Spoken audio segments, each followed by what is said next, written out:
கோவை விமான நிலையம் அருகே கல்லூரி மாணவி கூட்டுப்பாலியல் வன்கொடுமை செய்யப்பட்ட சம்பவத்தை கண்டித்து எம்எல்ஏ வானதி ஸ்ரீனிவாசன் தலைமையில் பாஜகவினர் ஆர்ப்பாட்டத்தில் ஈடுபட்டு வருகின்றனர். இதுகுறித்த விவரங்களை செய்தியாளர் நேசராஜ் வழங்க கேட்கலாம். நேசராஜ், வணக்கம். மேலும் விவரங்களை சொல்லுங்க.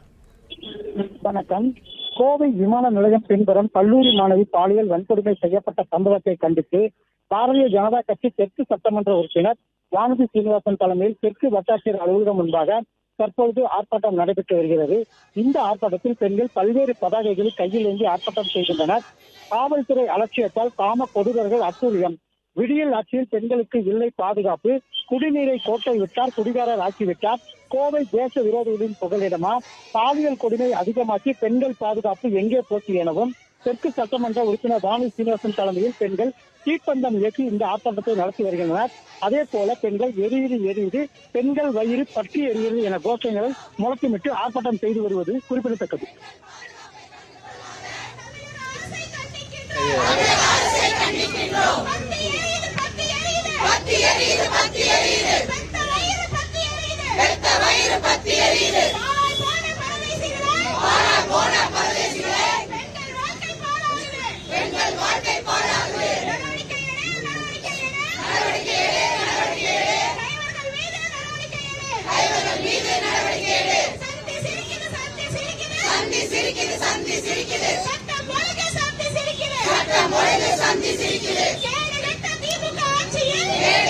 திமுக ஆட்சியில் சட்டம் ஒழுங்கு சந்தி சிரிக்குது.